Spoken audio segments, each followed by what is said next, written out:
अस्सलामु अलैकुम वरहमतुल्लाहि वबरकातुहू। तो दोस्तों आज हम बात करेंगे प्रेजेंट परफेक्ट कंटिन्यूअस की। सबसे पहले हम देखते हैं कि प्रेजेंट परफेक्ट कंटिन्यू जो है ये कहाँ पे इस्तेमाल होता है, इसका यूज़ क्या है। ठीक है, तो देखिए, it is used to denote an action which has started in the past and is still continue in the present time. दो चीज़ें आपको यहाँ पे याद रखनी होगी इसके यूज़ के हवाले से। ठीक है, पहली बात तो ये है कि ये एक्शन यानी प्रेजेंट परफेक्ट कंटिन्यूस वो एक्शन डिनोट करता है जो स्टार्ट हुई है कहाँ पे, पास्ट में। अब पास्ट जो है यहाँ पे कोई भी पास्ट हो सकता, कोई भी मतलब चाहे ये रिसेंट पास्ट हो या पास्ट हो, मतलब एक्शन 1 घंटा पहले भी शुरू हुई है या एक दिन पहले भी, 10 घंटे पहले भी, 1 हफ्ते पहले भी, 1 महीने पहले भी, नहीं ये एक पास्ट में है। तो पास्ट आप समझते हैं कि पास्ट कितना लेंथी हो सकता है, ये कहाँ तक हम ले जा सकते हैं। ठीक है, तो अब क्या है कि अगरचे एक्शन पास्ट में शुरू हुई है और इसका जो असर है वो प्रेजेंट में बाकी है, यानी मतलब क्या है, प्रेजेंट में बाकी मतलब ये एक्शन अभी ख़त्म नहीं हुई है बल्कि प्रेजेंट में ये कंटिन्यू है। ठीक है, तो कोई भी एक्शन जो पास्ट में शुरू हुई है और प्रेजेंट में कंटिन्यू है, ऐसी एक्शन को हम डिनोट करते हैं किस टर्म से, प्रेजेंट परफेक्ट कंटिन्यूअस से। मैं आपको यहाँ पर एक एग्जाम्पल देता हूँ ताकि ये आपको क्लियर हो जाए। It has been raining here since morning. मान लीजिए मैं आपको यहाँ पे एक एग्जाम्पल देता हूँ, आज 10 अप्रैल है, ठीक है, या 9 अप्रैल है, कोई भी डेट ले सकते हैं। तो हमारे यहाँ सुबह, ठीक है, मॉर्निंग में 6 बजे बारिश शुरू हुई है। ठीक है, क्लियर यहाँ तक, यानी 10 अप्रैल के मॉर्निंग में 6 बजे बारिश शुरू हुई है, लेकिन इस समय शाम के 6 बज चुके हैं। ठीक है, लेकिन ये बारिश अभी थमने का नाम नहीं ले रही बल्कि अभी भी बारिश जारी है। अब मुझे बताइए शुरू कब हुई है, शुरू ये सुबह 6 बजे हुई है और अभी भी शाम के 6 बजे भी ये बारिश जो है ये जारी है, ये अभी रुकी नहीं है। तो इसी को हम कहते हैं कि ऐसी एक्शन जो पास्ट में शुरू हुई है और प्रेजेंट में भी जारी है, तो ऐसी एक्शन को हम डिनोट करते हैं किस टेंस से, प्रेजेंट परफेक्ट कंटिन्यूअस से। ठीक है, तो इसमें जो ऑक्सिलरी वर्ब है वो है हैव और हैज़। यही दो ऑक्सिलरी वर्ब्स इसमें इस्तेमाल किए जाते हैं जिस तरह हम प्रेजेंट परफेक्ट में इस्तेमाल करते हैं। प्रेजेंट परफेक्ट में मैंने चूंकि बोला है आपको कि हैव और हैज़ इस्तेमाल होता है, प्रेजेंट परफेक्ट कंटिन्यूअस में भी यही दो ऑक्सिलरी वर्ब्स इस्तेमाल होते हैं, लेकिन यहाँ पे इनके साथ बीन होता है।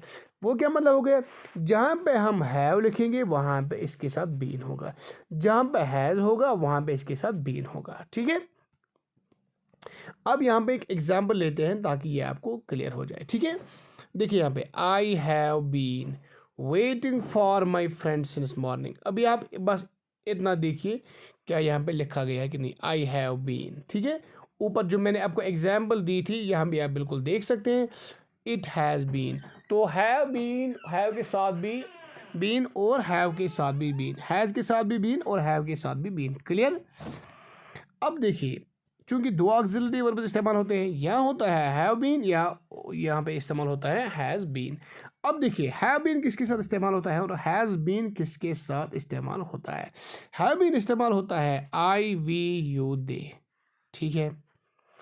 हैज़ बीन इस्तेमाल होता है ही शी इट। जिस तरह आपने प्रेजेंट परफेक्ट में यहाँ पे देखा होगा कि मैंने आपको बताया है प्रेजेंट परफेक्ट में कि हैज़ किन सब्जेक्ट्स के साथ इस्तेमाल होता है और हैव किन सब्जेक्ट्स के साथ इस्तेमाल होता है, बराबर यहाँ भी वैसा ही मामला है। ठीक है, तो यहाँ पे अब वर्ब की अगर बात की जाए तो यहाँ पे आईएनजी फॉर्म का इस्तेमाल होता है, यानी V1 प्लस आईएनजी, चूँकि ये प्रेजेंट परफेक्ट कंटिन्यूस है। और मैंने आपको इब्तिदा में ही बताया है कि कंटिन्यूस वाले जितने भी टेंसेस है उनमें V1 प्लस आईएनजी का इस्तेमाल होता है।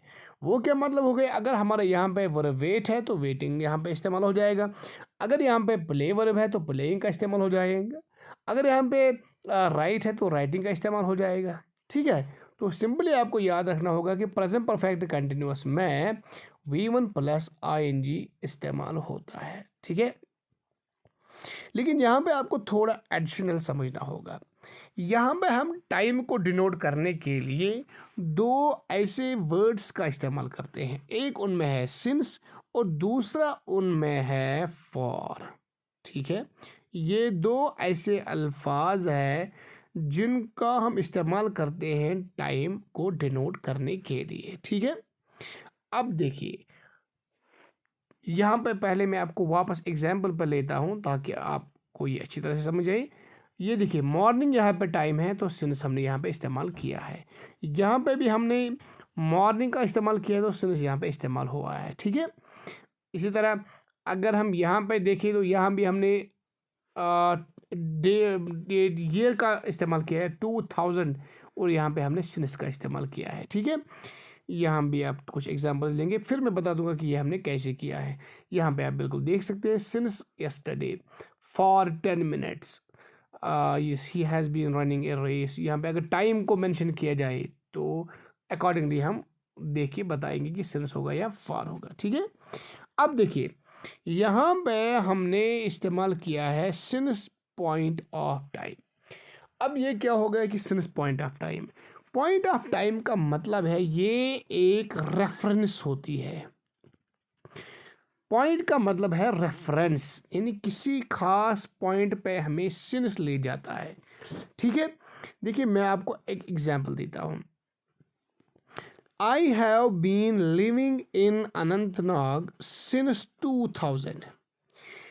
अब देखिए 2000 से लेके आज तक कितने साल हो गए, 24 साल, ठीक है। क्या मैं ऐसे नहीं कह सकता I have been living in Anantnag for 24 years? बिल्कुल सही। अगर मैं ऐसे लिखूं फॉर 24 ईयर्स तो ये भी बिल्कुल वैसा ही है। अगर हम 24 ईयर्स माइनस करें तो ये हमें वापस ले चलेगा कहाँ तक, 2000 तक। तो दो तरीके हैं यहाँ बोलने के। अगर मैं ऐसा कहूँ I have been living in Anantnag since 2000, ये भी सही है। I have been living in Anantnag for 24 years, तो ये भी सही है, लेकिन तरीके दो अलग है, ठीक है। लेकिन अब देखिए अगर मैं सिंस इस्तेमाल करूं, यहाँ पर मैंने लिखा है सिंस 2000। अब सिंस हमें डायरेक्ट इस पॉइंट पे ले चलता है तो इसी को हम कहते हैं पॉइंट ऑफ टाइम। मैं आपको एक बात यहाँ पे समझा देता हूँ। मान लीजिए ये पॉइंट ए है, ठीक है, यहाँ पॉइंट बी है, क्लियर। ये पॉइंट ए, ये वाला पॉइंट बी है, ठीक है। यहाँ से यहाँ तक जब हम देखते हैं, यहाँ से यहाँ तक, तो यहाँ से यहाँ तक जो डिस्टेंस है वो है 1 किलोमीटर, ठीक है, 1 किलोमीटर, क्लियर। अब देखिए अगर मैं ये कहूँ कि मैंने 1 किलोमीटर दौड़ लगाई, मैंने 1 किलोमीटर दौड़ लगाई, तो क्या मैंने यहाँ पे कोई पॉइंट इस्तेमाल किया कि किस पॉइंट से लेके कहाँ तक? नहीं किया। इसी तरह ये मान लीजिए कि ये एग्जाम्पल है किसकी, पीरियड ऑफ टाइम की, उसमें कोई पॉइंट नहीं होता, इसमें सिर्फ टाइम तो होता है लेकिन पॉइंट नहीं होता है, ठीक है। अगर मैं ये कहूँ मैंने पॉइंट ए से लेके पॉइंट बी तक दौड़ लगाई, तो यहाँ पे मैंने पॉइंट ए इस्तेमाल किया है। तो ये एग्जाम्पल है किसकी, पॉइंट ऑफ टाइम की, जहाँ पे हम इस्तेमाल करते हैं, ठीक है। अब देखिए कुछ ऐसे भी अल्फाज हैं जिनको आपको डायरेक्टली याद रखना होगा कि किन किन के साथ सिंस का इस्तेमाल होता है।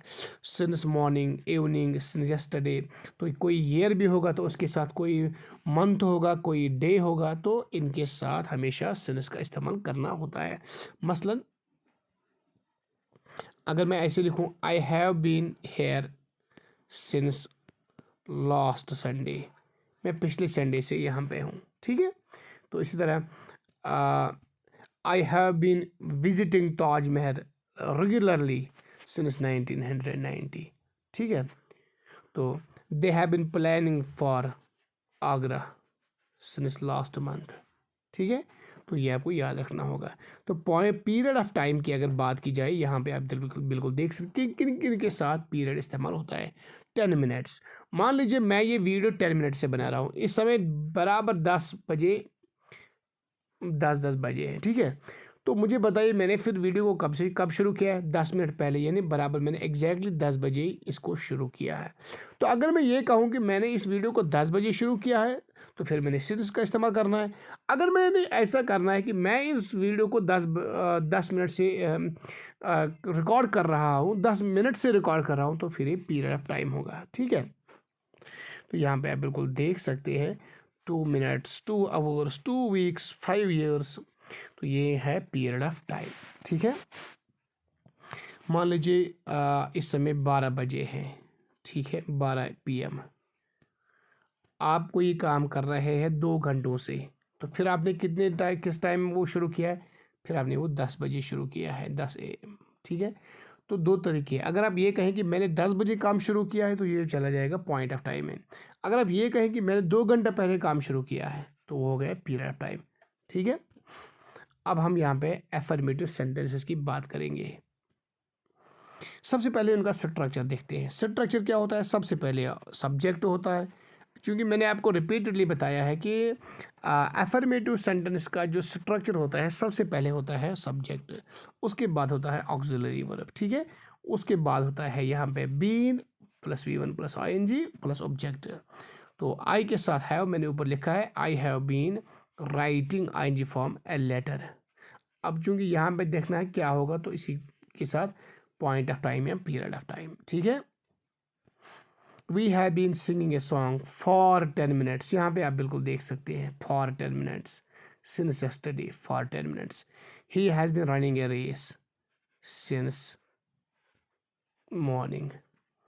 It has been running at Pahalgam since yesterday. ठीक है, they have been playing cricket for 2 hours.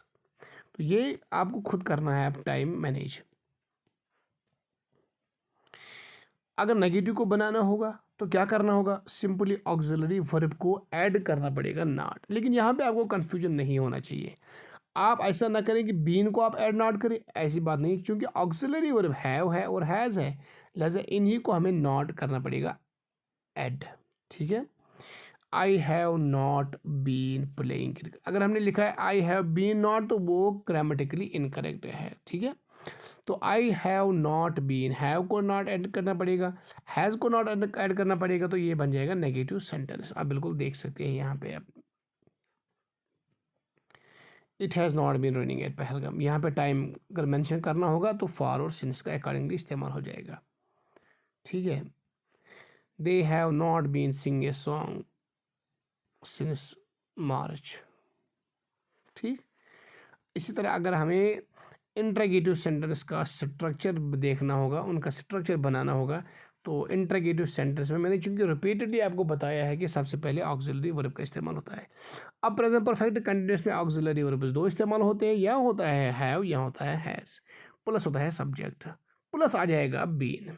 ठीक है, plus ING for V1 plus ING plus object. Example को देखते हैं यहाँ पे, ये आप बिल्कुल देख सकते हैं। असल में सेंटेंस क्या है? असल में सेंटेंस है आई हैव बीन। ये आप देख, असल में सेंटेंस क्या है? I have been writing a letter, ये सेंटेंस है। लेकिन चूंकि ये इंट्रोगेटिव है तो सबसे पहले ऑक्सिलरी वर्ब आ जाएगा, ये बन जाएगा have I been writing a letter. We have been running a race. Have we been running a race? Because we have to interchange places of subject and object, subject and auxiliary verb. ठीक है, तो here we have changed, असल में ये है we have, but when we interchange their places it becomes have we. ठीक है, you have been closing the door, interrogative, have you been closing the door. he has been playing cricket, has he been playing cricket. तो ऐसे ही बाकी sentence भी आपको यहाँ पे करने हैं। ठीक है, तो ये हमने बात की है प्रेजेंट परफेक्ट कंटिन्यूअस की। तो अब हम बात करेंगे पास्ट सिंपल की। अगर कोई भी कंफ्यूजन आपको प्रेजेंट परफेक्ट कंटिन्यूअस तक है तो आप बिल्कुल मुझे चैट बॉक्स में मैसेज ड्रॉप कर सकते हैं। ठीक है, अब हम बात करेंगे पास्ट सिंपल की। सबसे पहले इसकी यूजेस की बात करते हैं कि पास्ट सिंपल कहाँ पे इस्तेमाल होता है। ठीक है, past simple is used to talk about actions और processes that happened once or repeatedly in the past and that are completed। ठीक है, सिंपली आप याद रखिएगा कि पास्ट सिंपल उन एक्शंस को डिनोट करता है जो ऑलरेडी पास्ट में कंप्लीट हो चुके हैं। ठीक है, मसलन मैं एक एग्जांपल पहले यहाँ पे देता हूँ, फिर इसके बारे में अच्छी तरह से बात करेंगे।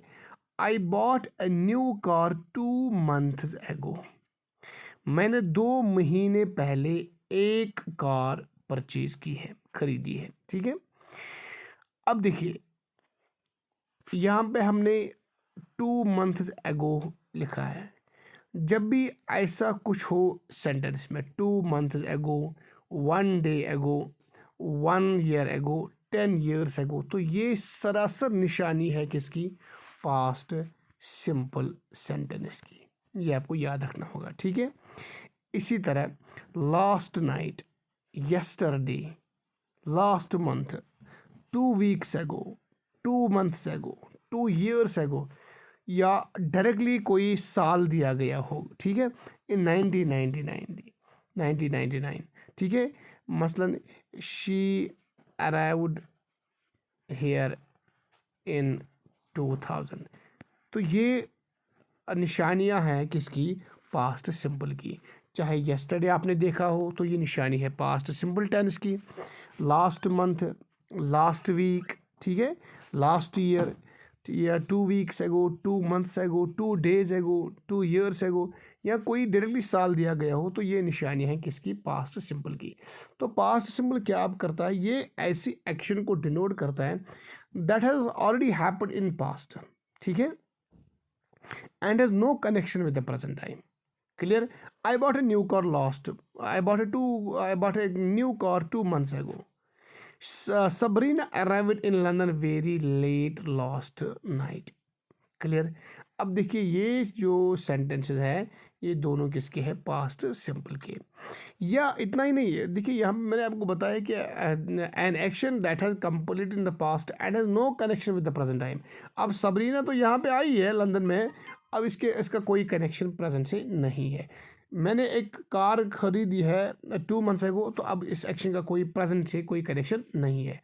तो ऐसी एक्शन जो पास्ट में हुई है और कोई कनेक्शन प्रेजेंट से नहीं है, ऐसी एक्शन को हम डिनोट करते हैं किस टेंस से? पास्ट टेंस से, यानी पास्ट सिंपल से। ठीक है, लेकिन इसके साथ साथ पास्ट सिंपल हम और एक जगह इस्तेमाल करते हैं। वो कहाँ पे है? पास्ट सिंपल हम वहाँ इस्तेमाल करते हैं जहाँ कंसेक्यूटिवली पास्ट एक्शंस हुई हों। ठीक है, यानी कंसेक्यूटिवली पास्ट एक्शन जहाँ पे हुई होंगी, उस series of action, past series of action को हम पास्ट सिंपल से डिनोट करते हैं। मैं यहाँ पे एक एग्जांपल आपको देता हूँ। ही केम होम, ये पास्ट सिंपल यहाँ पे है। ठीक है, आप सोच रहे होंगे कि सर ये कैसे हमें पता चलता है कि ये पास्ट सिंपल है? वो हम आपको नीचे बताएंगे कि कैसे आपको पता चल रहा है। क्योंकि पास्ट सिंपल ये इसलिए पास्ट सिंपल है क्योंकि here we have used second form of verb. क्योंकि 12 टाइप्स ऑफ टेंसेस में अगर कोई भी आप अफर्मेटिव सेंटेंस देखें जिसमें सेकंड फॉर्म ऑफ वर्ब इस्तेमाल हो जाती है तो वो पास्ट सिंपल होता है, इसलिए ये पास्ट सिंपल है। ठीक है, ये हम आगे भी सीखेंगे। अभी open the window, he came home, open the window, यहाँ भी सेकंड फॉर्म है, V2 है, ये पास्ट सिंपल है। And took a bath, took V2। देखिए यहाँ पे come first, came second, open first, open second. ठीक है, टेक फर्स्ट, टुक सेकेंड। तो लिहाजा ये सीरीज ऑफ एक्शन जो है ये past series of actions which has been denoted by past simple here. ठीक है, तो यहाँ पे आपको सिंपल याद रखना ये होगा कि past simple is also used to denote past series of actions. Here we have another example. She bought a book, अब बाई इसकी फर्स्ट फॉर्म है और बॉट हमने यहाँ पे लगाई है V2। ठीक है, वेंट होम, गो फर्स्ट फॉर्म है, वेंट V2 है। स्टार्ट फर्स्ट है, स्टार्टेड सेकंड है। ठीक है, तो यहाँ पे आप बिल्कुल देख सकते हैं कि she bought a book, went home and started to read it straight way. ठीक है, तो यहाँ पे कोई भी पास्ट सीरीज ऑफ एक्शन हो उसका हमें इस्तेमाल होगा किससे? पास्ट सिंपल से। So simply past simple is also use to denote past series of actions. इसके साथ साथ ये कहाँ पे इस्तेमाल होता है? पास्ट सिंपल हमें पास्ट हैबिट्स को भी डिनोट करने के लिए इस्तेमाल होता है। अब चूंकि अगर आपको याद हो, मैंने जब प्रेजेंट सिंपल आपको पढ़ाया, प्रेजेंट सिंपल की बिल्कुल शुरुआत में मैंने आपको बताया है कि present simple present habitual actions को डिनोट करने के लिए इस्तेमाल होता है। इसी तरह अगर हमें पास्ट एक्शंस के बारे में बात करनी हो, एक्शंस का मेरा मुराद है पास्ट हैबिट्स, यानी पास्ट हैबिट्स के बारे में हमें बात करना हो। अब ये पास्ट हैबिट्स कौन हैबिट्स होते हैं? वो हैबिट्स जो हमारे पास्ट में थे, अब प्रेजेंट में नहीं है। मान लीजिए मैं रोज़ाना नहाया करता था लेकिन अब नहीं नहाता हूँ, ठीक है। अब महीने में एक बार नहाता हूँ, साल में 2 बार नहाता हूँ, ठीक है। तो इसी तरह मैं सुबह सवेरे जागा करता था, ठीक है, या मैं मॉर्निंग वॉक किया करता था लेकिन अब नहीं करता हूँ। तो these are the habits that I had in past but not in present time, ठीक है। तो जब भी पास्ट हैबिट्स के बारे में बात करनी हो तो you have to use present, ये सॉरी पास्ट सिंपल, ठीक है। और याद रखिएगा जब भी पास्ट हैबिट्स के लिए बात करनी हो, खुसूसी तौर पर हम 2 वर्ड्स का इस्तेमाल करते हैं। या हम यूज टू का इस्तेमाल करते हैं, या हम वुड का भी हम इस्तेमाल करते हैं टू डिनोट पास्ट हैबिट। देखिए यहाँ पे हमने एक एग्जाम्पल रखी है, when I was a child, जब मैं एक बच्चा था, I use to eat lot of chocolates every day. तो मैं क्या करता? मैं रोज़ाना बहुत सारे या ढेर सारे चॉकलेट्स खाया करता था, ये मेरा हैबिट था। लेकिन मैं यहाँ पे यूज टू को रिप्लेस कर सकता हूँ किससे? Would say. अगर मैं वुड भी लिखूँ तो वो गलत नहीं होगा। When I was a child I would eat a lot of chocolates every day, ठीक है। ऐसे आप समझिए, मैं यूज टू को वुड से भी रिप्लेस कर सकता हूँ। When I was a child I would eat a lot of chocolates every day, ठीक है। या ऐसे भी हम लिख सकते हैं, when I was young, ठीक, I used to walk 10 kilometres daily, ठीक है। लेकिन यहाँ मैं ऐसे भी कर सकता हूँ, when I was young I would walk 10 kilometres daily, ठीक है। तो ये आपको याद रखना होगा। ये हमने बात की है किसकी? पास्ट सिंपल के यूजेस की। और इसके साथ साथ आपको याद रखना होगा कि यहाँ पे हम ऑक्सिलरी वर्ब डिड इस्तेमाल करते हैं। प्रेजेंट परफेक्ट कंटिन्यूस में हमने हैव इस्तेमाल किया था, हैज़ इस्तेमाल किया था और उनके साथ बीन था। लेकिन पास्ट सिंपल में जो ऑक्सिलरी वर्ब इस्तेमाल होता है वो होता है डिड, ये आपको याद रखना होगा। और ये डिड हम सारे सब्जेक्ट्स के साथ इस्तेमाल करते हैं, क्योंकि मैंने आपको एक बात 2-3 दिन पहले बताई थी कि जब किसी टेनिस में एक ही फॉर्म ऑफ वर्ब इस्तेमाल हुई होगी, वो सारे सब्जेक्ट्स के साथ इस्तेमाल होती है और सारे टाइप्स ऑफ सेंटेंसेस में इस्तेमाल होती है।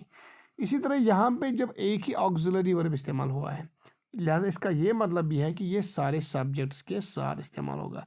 अगर 2 होंगे तो आधे चले जाएंगे यहाँ पे, आधे चले जाएंगे यहाँ पे, जिस तरह हमने हैज़ और हैव में देखा, हैज़ के साथ 2-3-4, हैव के साथ 2-3-4। लेकिन यहाँ पे पास्ट सिंपल में सिर्फ ऑक्सिलरी और डिड इस्तेमाल हुआ है, लिहाजा सारे सब्जेक्ट्स चले गए हैं इसी के साथ, ठीक है।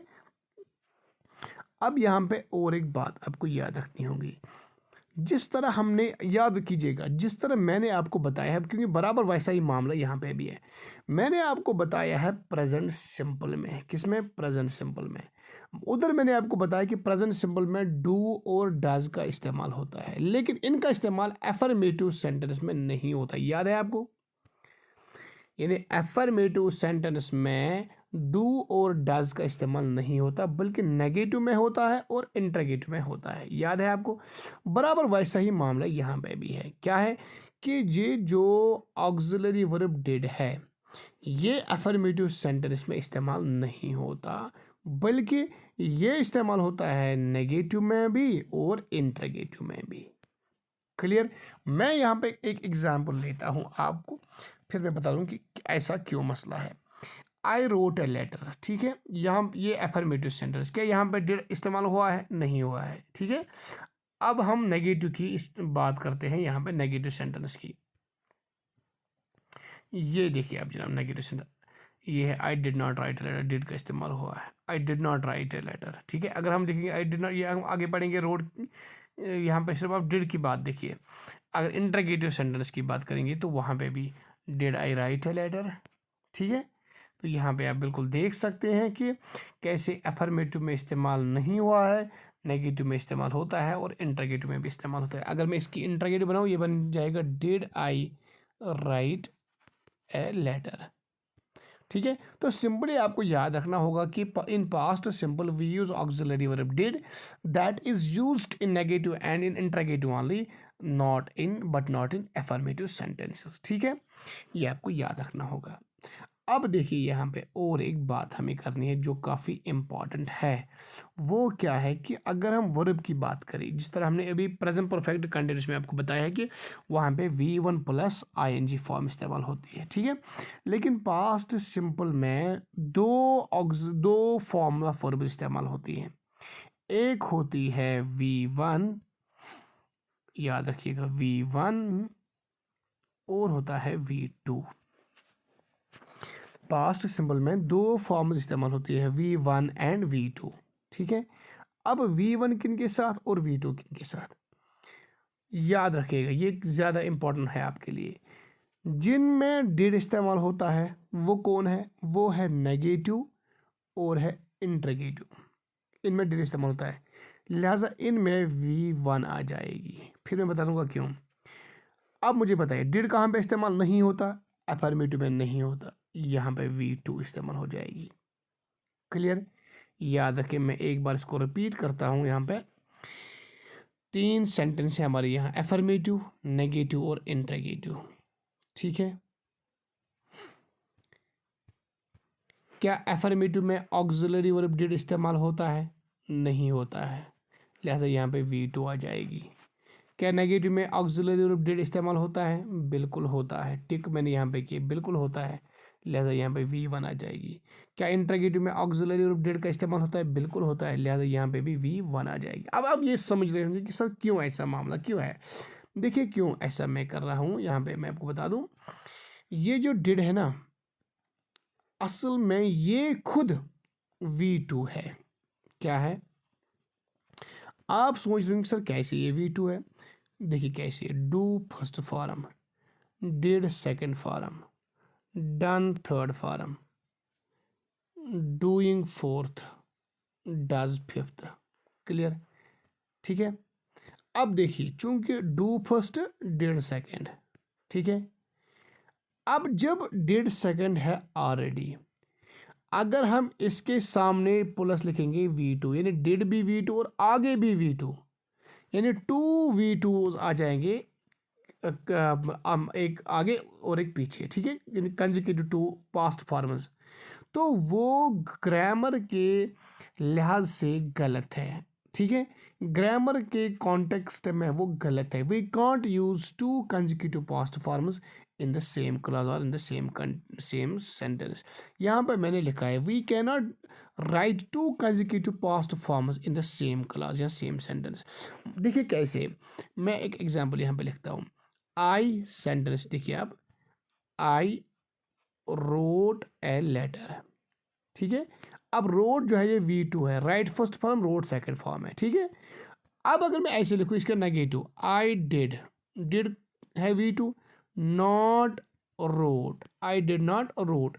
याद रखिएगा, चूंकि डिड क्या है V2, रोट क्या है V2, तो ये ग्रामर के हिसाब से गलत सेंटेंस है। बल्कि you should remember simply, did is always succeeded by V1, did is always succeeded by first form of verb. जहाँ कहीं भी आप किसी भी किताब में, किसी भी प्लेटफॉर्म पे, किसी भी सर के पास जब आप जाएंगे, तो जहाँ पे भी आप डिड वर्ड का नाम सुनोगे, you should always remember that it will be followed by first form of verb. ठीक है, यानी did is always succeeded by और followed by first form of verb. देखिए डिड यहाँ पे V1, डिड यहाँ पे V2 लिखा है, लेकिन यहाँ पे इनकरेक्ट लिखा है, लिहाजा यहाँ पे V1 है। ठीक है, अब यहाँ पे कुछ एग्जांपल्स लेते हैं पास्ट सिंपल के। ठीक है, स्ट्रक्चर क्या है इसका, सब्जेक्ट V2 ऑब्जेक्ट। क्लियर। अब देखिए मैंने आपको बताया है कि एफर्मेटिव में डिड इस्तेमाल नहीं होता, इसीलिए आप स्ट्रक्चर में यहाँ पे नहीं देखते हैं डिड कहीं पे, ठीक है। और इस तरह मैंने आपको बताया कि V2 यहाँ पे इस्तेमाल होता है, ओनली V2, तो यहाँ पे आप बिल्कुल V2 देखते हैं। I wrote a letter, write first wrote second, इसी तरह eat first ate second, eat first 8 second, ठीक है। ये आपने बिल्कुल अच्छी तरह से देखा होगा, यहाँ पे भी आप बिल्कुल देख सकते हैं। She took tea, took second form. It rained at Pahalgam. Rained. They closed the door. Closed negative. ये second form, ठीक है। अब अगर नेगेटिव को बनाना होगा, इसके लिए हमें यहाँ पे ऑक्सिलरी वर्ब डिड का इस्तेमाल ज़रूर करना होगा। Subject plus auxiliary verb did plus not, तब जाके ये नेगेटिव बन जाएगा, प्लस V1। अब देखिए यहाँ पे डिड आ गया, यहाँ पे V1, ठीक है। देखिए I did not write a letter, अब अगर यहाँ पर रोट आ जाए ना तो वो गलत हो जाएगा, ठीक है। यहाँ पे हमने लिखना है V1 because did is always succeeded by V1। It didn't rain, ये देखिए आप, they did not close the door, ठीक है। अब अगर हमें यहाँ पे इंटरगेटिव को करना है, इंटरगेटिव सेंटेंस को फॉर्म करना है, तो सबसे पहले आ जाएगा auxiliary verb did. Did I write a letter, did she eat food, did we eat mangoes. अगर हमने ऐसे लिखा did I wrote a letter तो वो गलत हो जाएगा, ठीक है। तो ये आपको याद रखना होगा पास्ट सिंपल के हवाले से। जब हमारा ये सारा टेंस हो जाएगा, जब इंग्लिश ग्रामर सारा हो जाएगा, तो फिर हम एसएसबी के पेपर्स को भी उठाएंगे और उनका फिर तकाबुली जायज़ा हम करेंगे, उनको डीपली एनालिसिस करेंगे उनके, कि देखेंगे कि एसएसबी ने कौन से सवाल पूछे और क्या हमें फिर वो आते हैं। तो इंशाअल्लाह ताला अगर ज़िंदगी ने वफ़ा की, कल फिर मिलेंगे पास्ट कंटिन्यूस के साथ। तब तक के लिए अल्लाह हाफ़िज़, अस्सलामु अलैकुम व रहमतुल्लाहि व बरकातुहू।